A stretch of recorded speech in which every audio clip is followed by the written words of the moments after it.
In today's class, we are going to discuss about one of the most important topic related to gastrointestinal tract, that is antacids.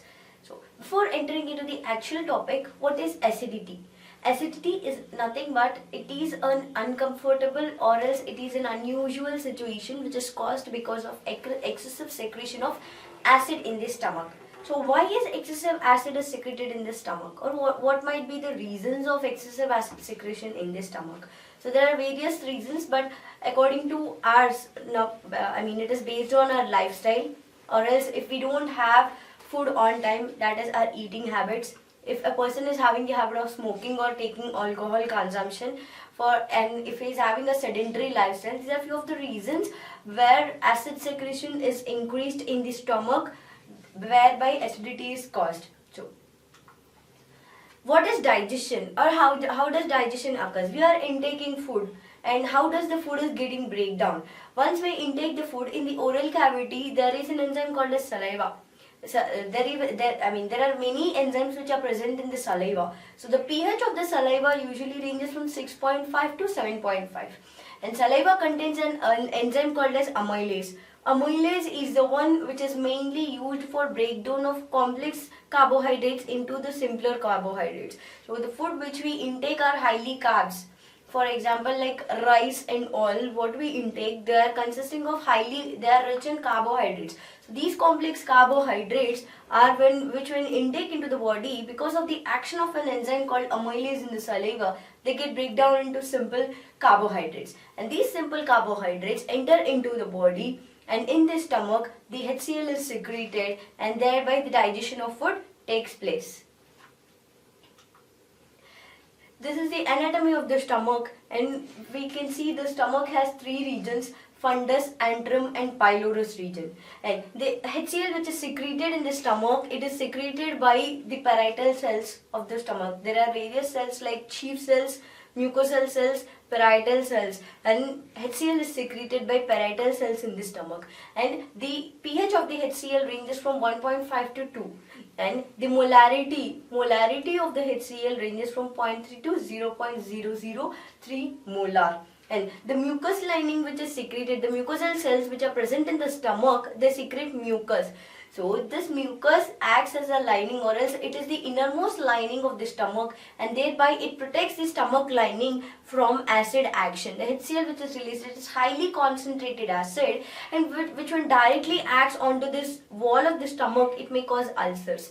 So that is the reason this mucus layer, it acts as a protective layer, and thereby protecting the stomach from this acid action. Here we can see the various cells which are present in the stomach, the secretory cells. So parietal cells secrete mainly the HCl, and chief cells secrete pepsinogen, which is one of the most important enzyme in the metabolism of various food material which we intake, and mucoidal cells which secrete mucus. Here we can see acid indigestion and heat burn. If the proper, or else the food is not digested proper, or else acid is not getting alkalized proper, what happens? So this condition, this heartburn condition occurs when there is excessive acid secretion in the stomach. So the acid which is secreted in the stomach, it should act on the food. If food is not present in the stomach, or stomach is empty, what does it do, or how does it shows its action? Whether we take food or not, acid shows its action. So that is the reason if we don't take food on time, the acid is released in particular time only. Then in that particular time, the food should be present in the stomach. If food is not present in the stomach at that particular time, then this acid acts in the stomach directly. And if this lifestyle, or else if this habits continue for a regular period of time, then this acid acts on the stomach wall, and thereby day by day the mucus will be degraded, mucus lining of the stomach will be degraded, and there are chances of getting ulcers, peptic ulcers as well as gastric ulcers, duodenal ulcers. There are various ulcers. So if food contents are not present, and if excessive acid is secreted, then what happens in few of the cases, then the acid which is present in the stomach, it regurgitates in the sense it gets back into the oral cavity. So when it enters into the esophagus, that is the region where heart is present. So when it enters into the esophagus, that effect will cause some cause of burning sensation in the heart or else in the chest cavity, whereby there will be very discomfort to the person. And in this, if excessive acid is entering into the esophagus, then there are chances of getting esophagus ulcers also. Here we can see the diagrammatical representation of gastrointestinal reflux or gastroesophageal reflux disorder. Here the gastric contents in the stomach, the blue coloration which is shown in the stomach is acid. Here in the normal stomach, the acid will be about 3/4 of the stomach region. But in GERD condition, that is gastroesophageal reflux disease condition, then the stomach acid will regurgitate into the esophagus as shown in the second picture, and thereby there is a sphincter which is regulating the acid or is regulating the molecule intake from esophagus to stomach. So that pyloric sphincter, even it cannot control the acid which is regurgitating into the esophagus. So that is the region there the acid enters into the esophagus and thereby causing esophagus ulcers. What are the causes of acid indigestion? Why does this happen? So why does the acid is getting back into the oral cavity? So there are various reasons, because first reason can be overeating. If a person eats beyond his capacity, then what happens? We human beings, we get tempted to digestive food. If a person is a foodie, he get tempted to the tasty food. Then if we overeat, then acid or else stomach cannot withdraw or else the stomach cannot withstand the capacity of that food. Then acid, what does it do when it is secreted? It goes, as it is a liquid, it floats beyond the food region, and thereby the acid is entering into the esophagus. And if a person is having alcohol consumption, if a person eats junk food on a regular basis, and if a person is highly anxiety, what does it happens is, like, because of the anxiety, histamine is released.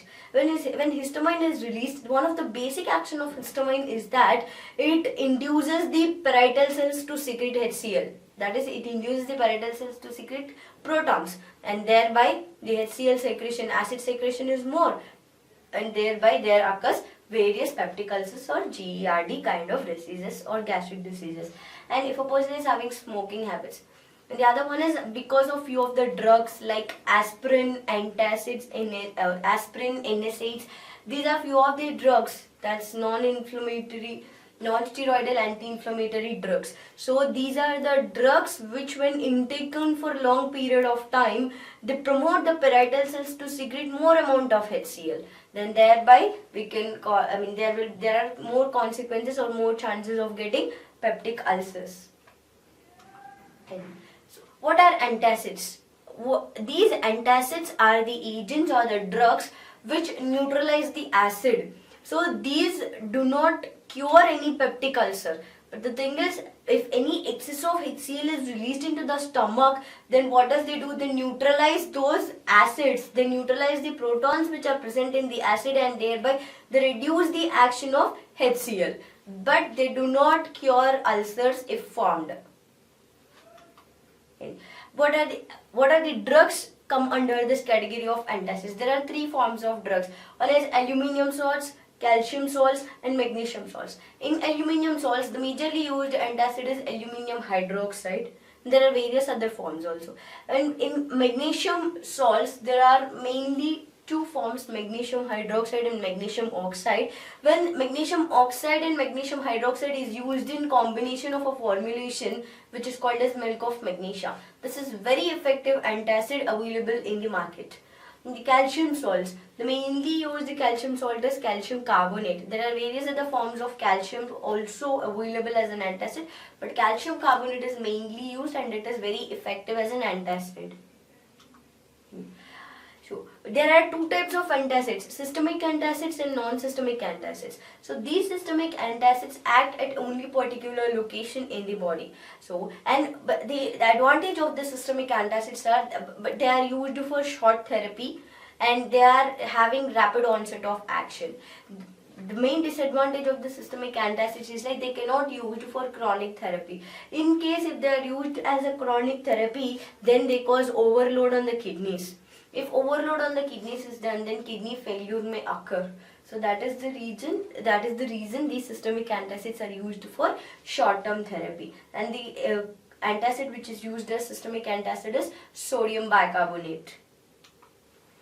Non-systemic antacids. Non-systemic antacids are the one which are used for long-term therapy or chronic therapy, but their onset of action is less when compared to systemic antacids, and these are used all over the body. I mean, the action of these non-systemic antacids can be observed all over the body, and even these non-systemic antacids, they do not alter any acid-base imbalance in the kidneys also, and they do not cause any overload in the kidneys. So that is the reason these can be used for chronic period or longer period of time. And the examples which come under this non-systemic antacids are calcium carbonate and aluminium carbonate. What happens if antacid is entering into the body? If we intake an antacid, it undergoes some sort of reactions, because these antacids are nothing but these are salts. These are salts of ions or molecules. So these metal ions or these ionic salts which when enter into the body, they definitely undergo some sort of reactions. They may be neutralization reactions, acidic reactions, or alkaline reactions, or there may be various other reactions these antacids undergo. So these are few of the antacid reactions which when enter into the body, they react with HCl. So the main use of these antacids are to neutralize HCl action. This is done by reacting the antacid with HCl only. For example, if we take calcium carbonate when it is reacting with HCl, it forms calcium chloride, water as well as carbon dioxide. And at the same time, sodium bicarbonate also when it is reacted with HCl, it forms sodium chloride, water and carbon dioxide. This excess carbon dioxide which is generated because of this antacid reaction, it is eliminated through respiration. And the other one is aluminium hydroxide. Aluminium hydroxide when it is reacting with HCl, then it forms aluminium chloride and water molecule only. Because there is no carbon atom available in this aluminium hydroxide, so there is no chance of eliminating or else getting out of carbon dioxide out of this reaction. And the other one is magnesium hydroxide. Magnesium hydroxide when it is reacting with HCl, then it forms magnesium chloride and water. The other one is magnesium oxide. Magnesium oxide also it forms magnesium chloride as well as water molecule. So what is the mechanism behind this antacids? How these antacids act? So these antacids act mainly by showing defense mechanism of mucous membrane. So first thing is like they undergo these antacid reactions, they react with HCl, they neutralize the HCl action. Apart from that, they induce the mucus secretion in excessive amount. They induce the mucoidal cells which are present in the stomach to secrete excessive mucus, and they add an adhesion protection act, or else they add an adhesion protective layer for that mucus lining of the stomach, and thereby protecting the stomach from this acid action. These antacids, when they are entering into the stomach, they act by three basic mechanisms. One is they aid the mucus secretion, they help in the mucus to secrete. The rest, they help the mucoidal cells to secrete little more mucus.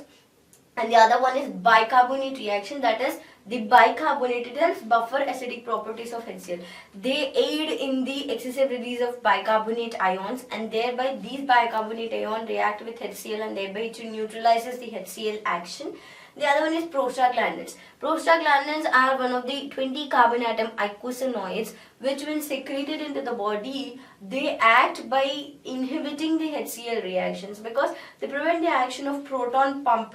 There is a proton pump in the parietal cells, there is a proton pump present. This proton pump aid in the entry of H plus ions into the stomach in excessive amount. So when this proton pump is inhibited, then thereby there occurs decreased HCl secretion into the stomach wall. So that is the reason this prostaglandins play a very important role in antacid digestion, or else in neutralizing the acid which is released in excessive amount. Let us see in detail of these antacids. So aluminium salts. So there are basically two forms of aluminium salts, that is carbonate salts as well as the hydroxide salts. So the mainly used aluminium salts is hydroxide salts. Aluminium hydroxide is used in the form of gel, thereby where it is available in the market. But the disadvantage of these aluminium salts are they are having constipation effect. So which when used in excessive amount, they cause constipation to the patient. So that is the reason it is used in combination with calcium salts, thereby it can come over the constipation effect. And magnesium salts. Magnesium salts are available in carbonate form, hydroxide form, oxide form and trisilicate form. So these magnesium salts, which when taken in excessive amount, they have a side effect of diarrhea. So that is the reason these magnesium salts are given in combination with another salts to antagonize or neutralize this diarrhea effect. So each and every antacid has its own side effect when used individually. But when it is used in combination, then thereby the side effect can be reduced a little when these combination of antacids are used. But these magnesium salts should not be given if a person is suffering from renal failure, because these magnesium salts, they release excessive amount of chloride ions, and these chloride ions, they may cause overload on the kidneys, and thereby if a person is suffering from renal failure, when overload is added to the kidney, and thereby it will worsen the effect. The examples of these magnesium salts include magnesium hydroxide, magnesium oxide, magnesium oxide trisilicate, and there are carbonate salts also. But combination is used with aluminium. Calcium salts. There are many forms of calcium salts which are available, but mainly calcium carbonate is most commonly used and it is most effective antacid. And this calcium salts also have a side effect called as constipation, and that is the reason this calcium salts are used in combination with aluminium to antagonize or else to reduce the side effect of constipation. But here when calcium salts are used for long-term action, then it have increased the gastric acid secretion. So these calcium salts alone should not be used or for longer period of time. On longer therapy of these calcium salts alone, it may cause excessive acid secretion, thereby instead of antagonizing the acid effect or else neutralizing the acid, it may produce synergistic effect. And these calcium salts are even given as a supplement for dietary calcium. If a person is not having, or else if a person cannot take calcium in his food, or else if a person is not getting calcium intake into his body in his diet, then these can be used as a dietary supplement for calcium deficiency patients. Sodium carbonate. Sodium carbonate is one of the antacid, and it is a sodium salt which is highly soluble in water.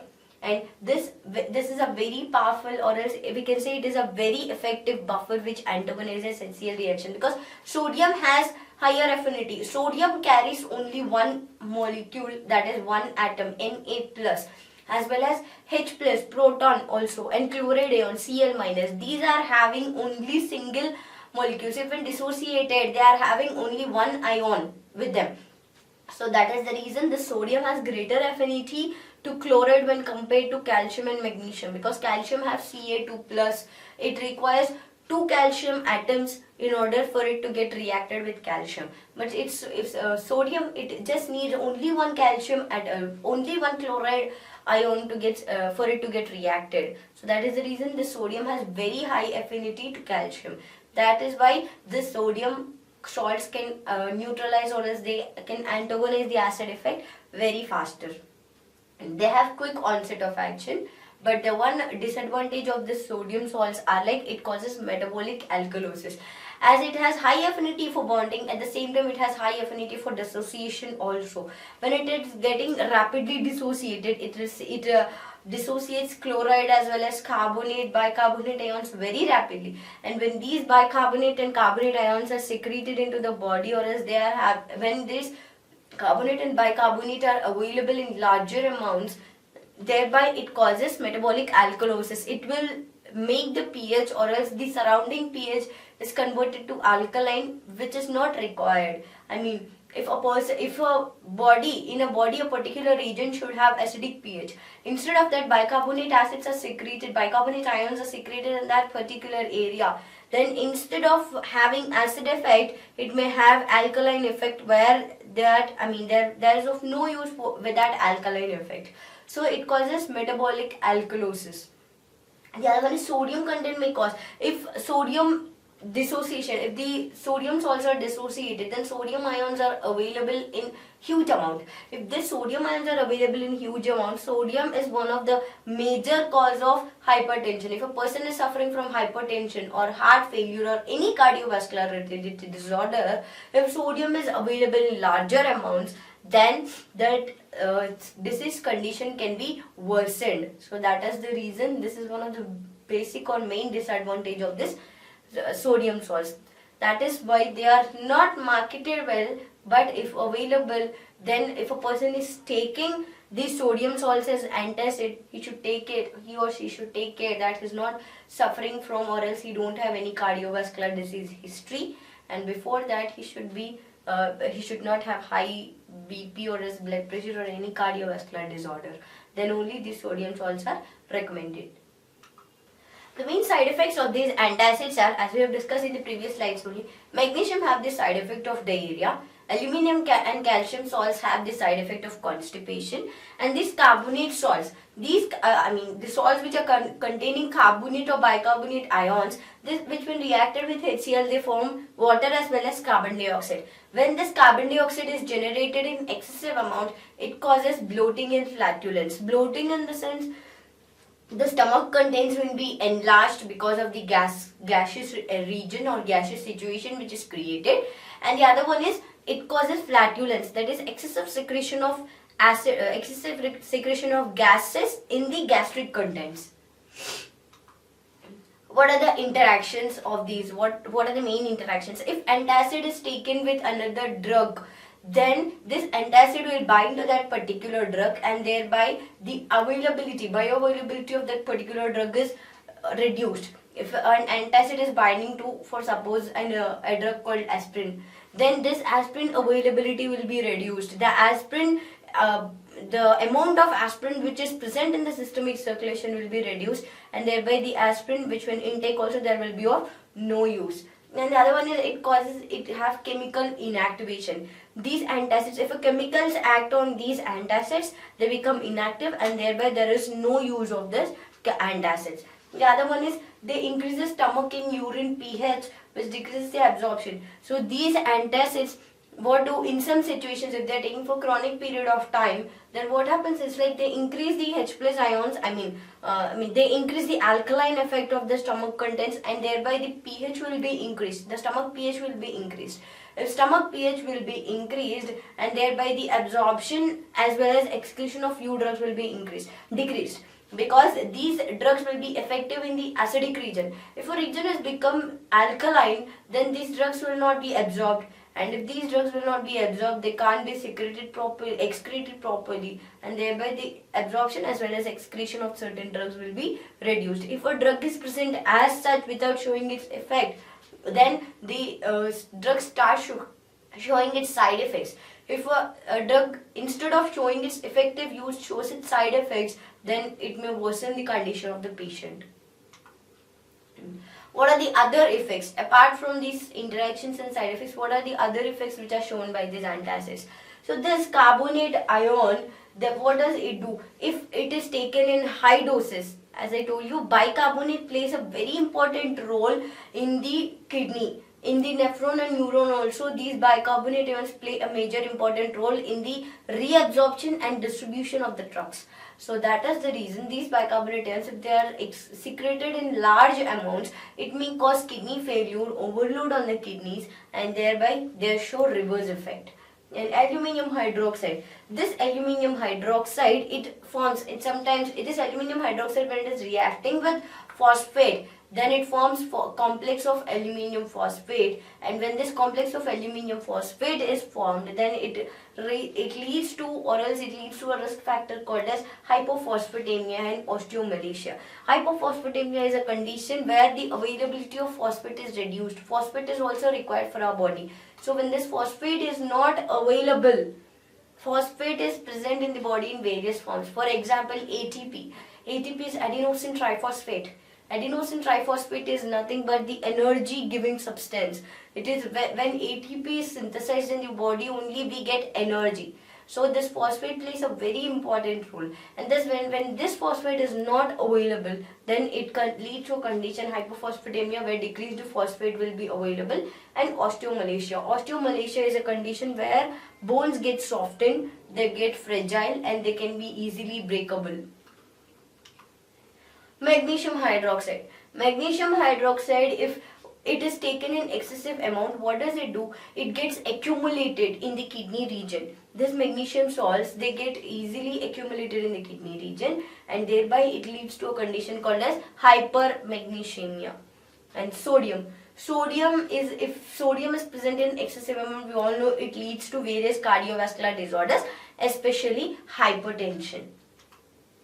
And what are the combinations we can give with antacids? If antacids are given with alginates, then they prevent, these alginates are the substances which they bloat or else they bulge in the gastric contents. These alginates, they are like the substances in the gastric region, they float or else they add little more amount to the gastric contents, and thereby what does it do? It prevents the acid to get reflected or else regurgitated into the esophagus.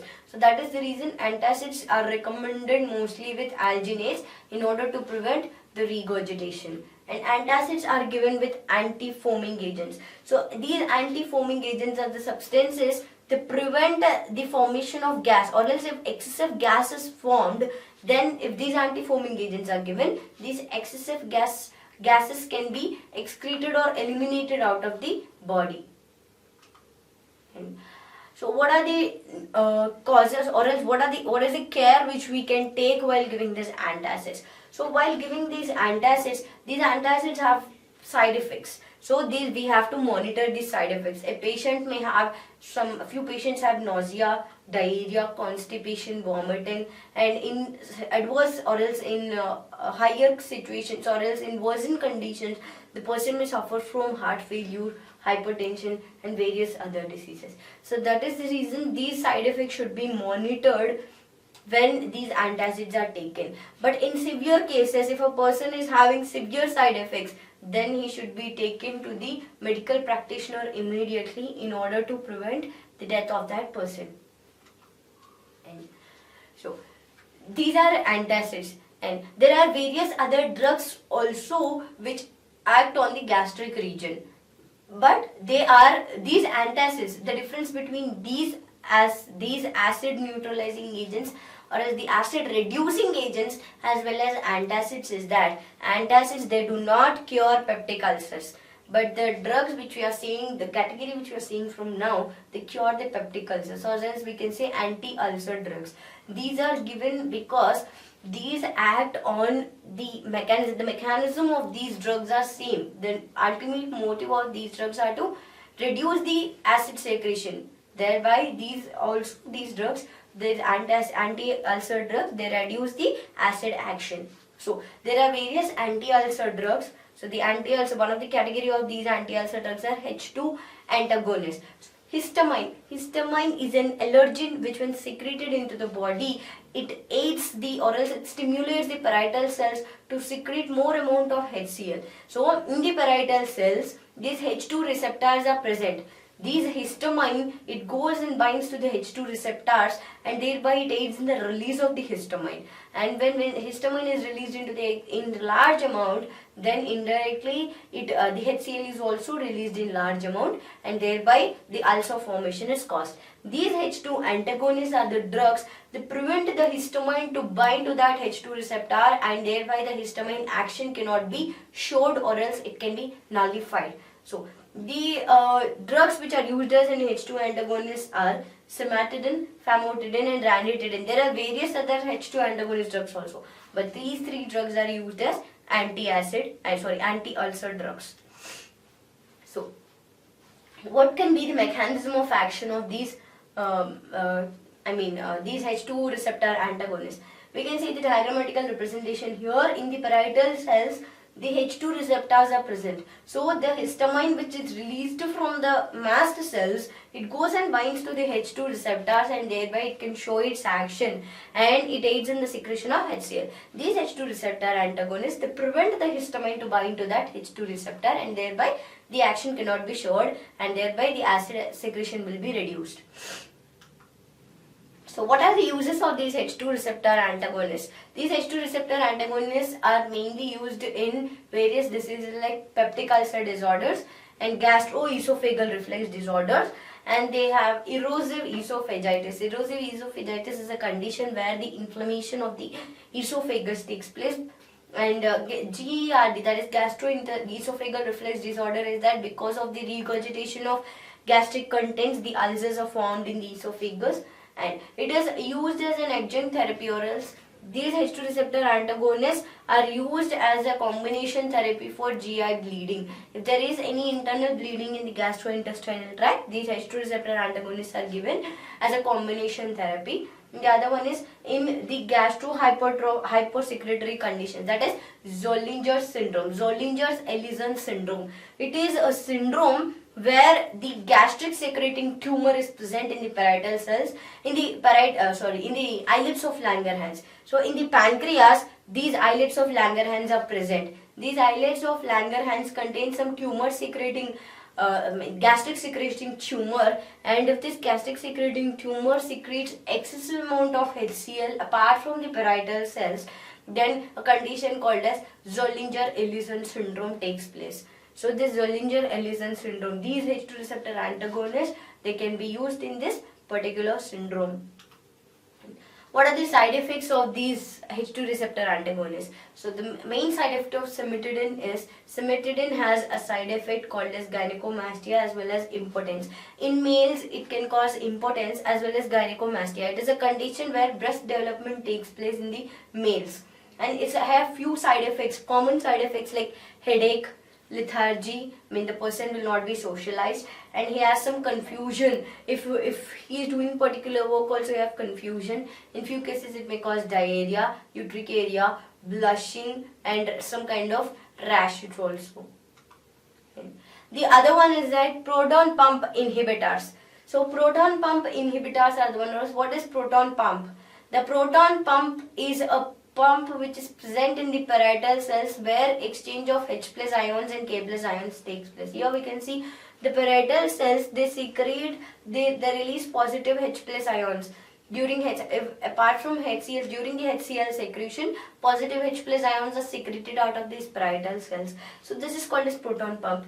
Normally these H2 receptor blockers or other anti-ulcers cannot stop this proton pump, or else they cannot stop this action of this proton pump. So that is the reason proton pump inhibitors are used. For example, the drugs like omeprazole, rabeprazole, lansoprazole, pantoprazole, omeprazole, these are few of the drugs which are used as proton pump inhibitors. So now we can see the mechanism of action in the parietal cells. The one we can see the red coloration, parietal cells. Under the parietal cells there is a binding, there is a molecule called as ATPase. So that is the reason the H plus K plus ATPase pump. So where the exchange of H plus and K plus takes place on utilization of ATP or on utilization of some energy. So these proton pump inhibitors, they act in this particular place and thereby they inhibit the HCl to be secreted out of the parietal cells, and thereby the HCl action can be reduced. Then, what are the uses of these proton pump inhibitors? These proton pump inhibitors are also mainly used in GERD therapy, and they are used in erosive esophagitis, and they are used in Zollinger-Ellison syndrome. They are used in treatment of H. pylori syndrome also. H. pylori is a bacteria, or H. pylori is a virus which causes or else which stimulates the acid secretion. So if H. pylori is present in the body also, it stimulates the parietal cells to secrete excessive HCl. So that is the reason these proton pump inhibitors are used in the treatment of H. pylori. They kill the H. pylori and thereby the HCl secretion can be reduced. And they are used even short-term therapy, or else they are used in short-term treatment of duodenal as well as gastric ulcers also. What are the side effects? So the side effects of these proton pump inhibitors are that common side effects are observed like headache, lethargy, diarrhea, blushing, rashes. These common side effects are however observed. But these proton pump inhibitors should not be used for chronic therapy. If they are used for chronic therapy, they aid in the more H plus ion secretion rather than reducing the HCl effect. So that is the reason these are used for only short period of time. Longer period of time they are not recommended. These are few of the antacids which are available in the market. For example, alka-zestor. This is a antacid which is used or is prepared in the combination of sodium bicarbonate as well as potassium bicarbonate. And andrews antacid, it is a combination of again calcium and magnesium salts. And equate, it is a combination of aluminium and magnesium. And malox, it is available in the liquid form, and it is also a combination of aluminium hydroxide. And calcium carbonate is available in the tablet form as a marketed formulation of malox. Milk of magnesia, it is a combination of again magnesium oxide and magnesium hydroxide, which is a very effective antacid. And Pepto-Bismol is for adults as well as children. It is not for both geriatrics and pediatrics. So in geriatrics, the molecular formula or as the formulated form is different, as well as in children's it is different. So in Pepto-Bismol, it is used, bismuth salts are used, whereas in children the calcium carbonate salts are used. This is about antacids.